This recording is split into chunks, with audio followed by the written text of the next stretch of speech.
السلام علیکم ورحمۃ اللہ۔ الحمد للہ وکفا وسلام علی من لا نبی بعد۔ اللہ مہربان کے فضل و کرم سے ہمارا آج کا سبق سورۃ الاعراف کی آیت نمبر 23، 24 اور 25 ہوگا انشاءاللہ۔ اعوذ باللہ من الشیطان الرجیم، بسم اللہ الرحمن الرحیم۔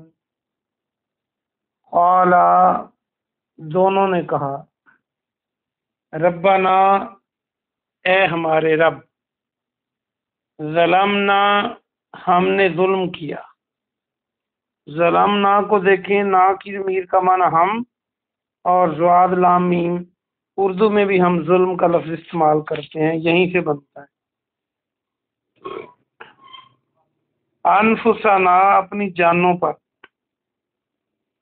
نفس آپ پڑھ چکے ہیں کئی بار، نون فاسین۔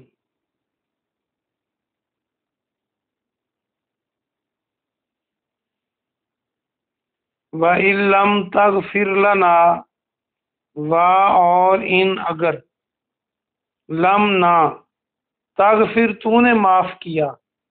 تغفر کو دیکھیں تو غین فا را موجود ہے، تو مغفرت بنانا ہو تو ہم میم غین فے ریتے لگا دیں تو مغفرت بن جائے۔ لانا ہمارے لیے، ہمیں، وترحمنا، اور تو نے رحم نہ کیا ہم پر، نہ پیچھے والا چل رہا ہے۔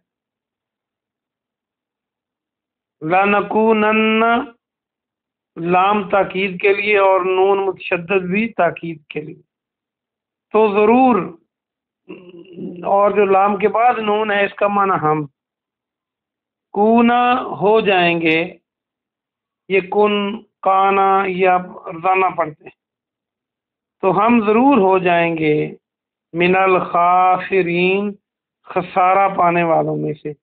خاسرین کو دیکھیں، خاسر، خا الف سین رے، تو جو خسارہ ہے گھاٹے کو کہتے ہیں۔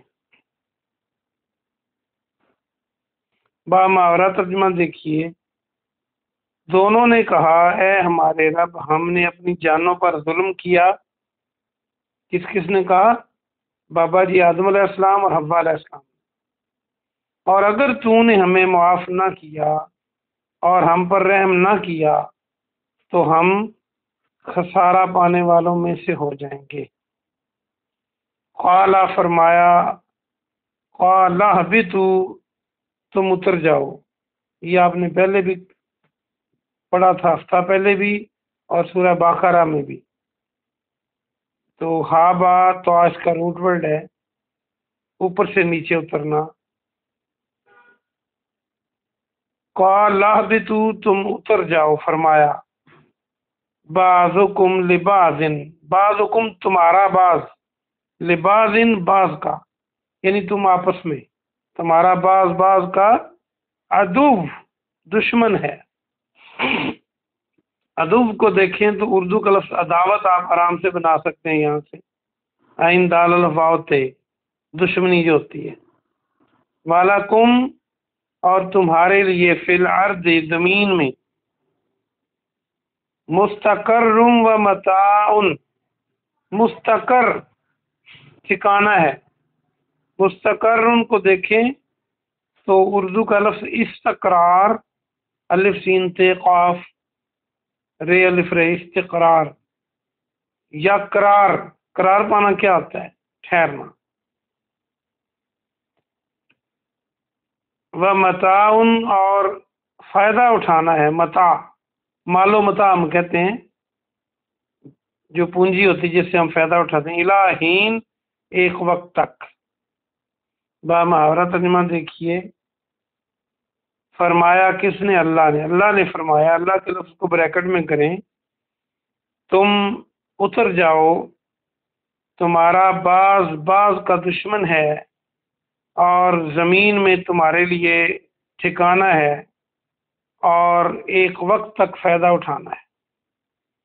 قالا فرمایا، کس نے؟ اللہ نے، فیہا اس میں، تحیون تم زندگی گزارو گے، تاکہ مانی تم، واو نون جمع کی علامت ہے، اور ہا یا حیات جو ہے یا حیاتی ہم اردو میں اور پنجابی میں بھی کہتے ہیں حیاتی، زندگی، حیات۔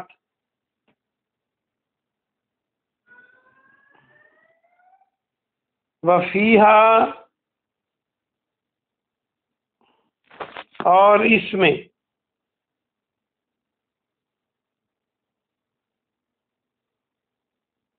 تموتون تم مرو گے۔ تموت کو دیکھیں تو موت میم واو تے جو ہے، شروع والا تا تم، آخری واو نون جمع، اور موت تو رہ گیا، موت رہ گیا، میم واو تے، موت ہم اردو میں موت کہتے ہیں۔ فمن ہا اور اسی سے، تخرجون تم نکالے جاؤ گے، تم خارج کیے جاؤ گے۔ تخرجون کو دیکھیے، خاراجی موجود ہے۔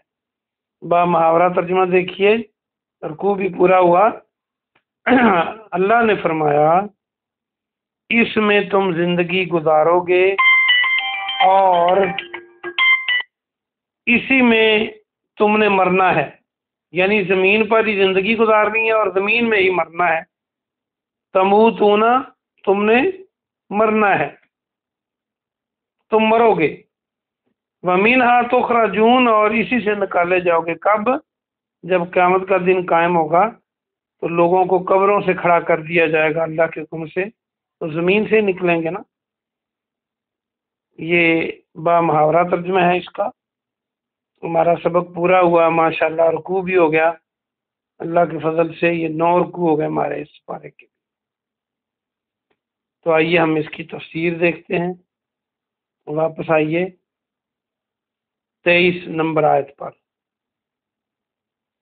یہ پچھلا مضمون ابھی جاری ہے جس میں آدم علیہ السلام اور حوا علیہ السلام کو کہا گیا کہ اس درخت کے قریب نہیں جانا ورنہ یہ ہوگا، تو پھر وہی ہوا، شیطان نے لغزش دے دی اور بابا جی اور اماں جی نے وہ درخت کھا لیا، پھل کھا لیا۔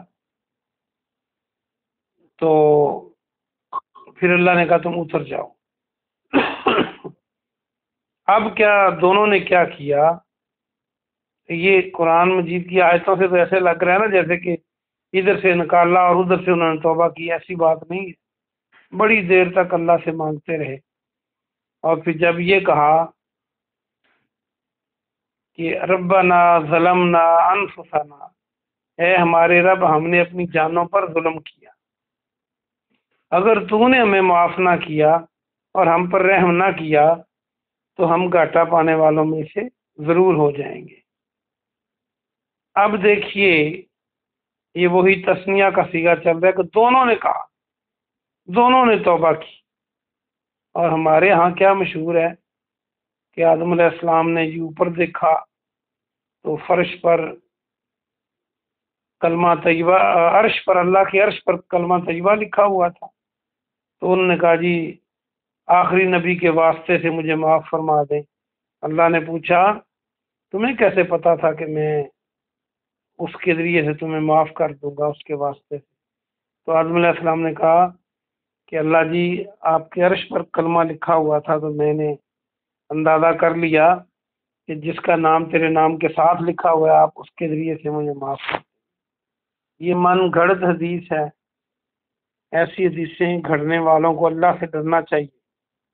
پیارے نبی جناب محمد صلی اللہ علیہ وآلہ وسلم نے فرمایا کہ جو مجھ پر جان بوجھ کر جھوٹ بولے وہ اپنے ٹھکانے کو جہنم میں تیار سمجھے۔ اب دیکھیں نبی علیہ السلام دو باتیں تو نہیں کر سکتے۔ ایک تو وہ حدیث اس کی سند ہی ٹھیک نہیں، وہ موضوع روایت ہے، من گھڑت ہے، ضعیف سے بھی آگے ہوتی ہے۔ دوسرا، کیا پیارے نبی صلی اللہ علیہ وسلم قرآن میں تو یہ لکھوا دیں کہ اللہ نے یہ نازل کیا ہے کہ بابا جی اور اماں جی نے اللہ سے معافی مانگی اور کہا، معافی کے الفاظ بھی ہیں کہ ہم نے اپنی جانوں پر ظلم کیا، اور حدیث میں آپ وہ لکھوا دیں جو اس کے اور ہو، اور بات ہو، یہ نہ ہو، تو یہ کیسے ہو سکتا ہے کہ پیارے نبی صلی اللہ علیہ وسلم دو دو باتیں کریں ایک موضوع پر؟ تو یہ انہوں نے دعا مانگی تھی بابا جی اور اماں جی نے، اور سمجھ میں بھی آتی ہے کہ غلطی بھی دونوں سے ہوئی، دونوں کو اللہ نے کہا کہ تم نے نہیں کھانا، شیطان نے دونوں کو ورگلایا۔ اور جو دعا لوگ بتاتے ہیں من گھڑت حدیث میں، تو اس میں تو بابا جی اکیلے نے معافی مانگی اور اماں جی کو معافی کیسے ملی؟ وہ کہاں لکھا ہوا ہے؟ یہ قرآن نے دونوں کی معافی کو بتایا کہ یہ دعا ہے۔ اور دیکھ لیں جو دعا انہوں نے کی، اللہ نے قرآن کے الفاظ بنا کے وحی کی صورت میں نازل کر دی، پیارے نبی کو بتائی کہ یہ انہوں نے مانگا تھا اس طرح، اور اس میں کہیں واسطے کا ذکر ہو تو ہمیں اور ان علماء کرام کو ڈرنا چاہیے جو ایسی ضعیف حدیثیں اور من گھڑت حدیثیں جاننے کے باوجود لوگوں کو بتاتے نہیں۔ اگلی آیت دیکھیے، اللہ نے فرمایا کہ تم اتر جاؤ، تم میں سے بعض کا دشمن ہے، اور زمین میں آپ کا ٹھکانہ ہے، اور ایک مقررہ وقت تک وہاں سے فائدہ اٹھانا ہے۔ آپ دیکھ لیں بنی آدم کیا کر رہے ہیں، زمین پہ اتار دیا گیا، اور یہاں رہنے کے طریقے بھی سکھائے، گر بھی سکھائے، کتابیں بھی نازل کی، پھر آخری نبی اور آخری کتاب بھی نازل کی گئی، اللہ کی ہدایت۔ اور اللہ نے فرما بھی دیا کہ جب میری طرف سے ہدایت آئے تو جس نے اس کو قبول لیا اس کو جنت ملے گی، اور جس نے انکار کیا اس کو پھر وہی ہوگا، وہ جنت سے محروم رہے گا۔ تو ہم نے یہاں آ کر اب کھوئی ہوئی جنت کو واپس لینا ہے، اور وہ کیسے ملے گی؟ وہ ملے گی اللہ اور اس کے رسول صلی اللہ علیہ وسلم کے احکامات کو مانیں گے تو۔ اور ایک مقررہ وقت ہے، ہر ایک کا موت کا ایک وقت ہے، اس وقت تک دنیا میں رہ سکتا ہے بندہ، جب وہ لمحہ آ جائے نہ آگے ہوتا ہے نہ پیچھے ہوتا ہے۔ آگے فرمایا کہ تم وہاں زندگی گزارو گے۔ دیکھ لیں سائنس کتنی ترقی کر چکی ہے، لیکن جو زندگی ہے وہ زمین پر ہی ہے۔ اگر کہیں کوئی زمین سے اوپر نیچے جاتا ہے تو زمین کی چیزوں کا سامان لے کر جاتا ہے، اور جب مرتا ہے تو زمین ہی اسے سنبھالتی ہے، وہ قبر کی شکل میں ہو، یا کوئی ڈوب کے فوت ہو، یا کسی کے ٹکڑے ہو جائیں، جنگل میں گر جائیں، وہ بھی زمین میں ہی جاتے ہیں، اور پھر اللہ دوبارہ زندہ کرے گا، اسی زمین سے کھڑا کر لے گا۔ اور ہمیں یہ یاد رکھنا چاہیے کہ ہمیں اللہ کے ہاں پیش ہونا ہے، اپنے تمام عملوں کا حساب دینا ہے، اللہ کی رحمت سے نہیں بننا اپنے، لیکن ہم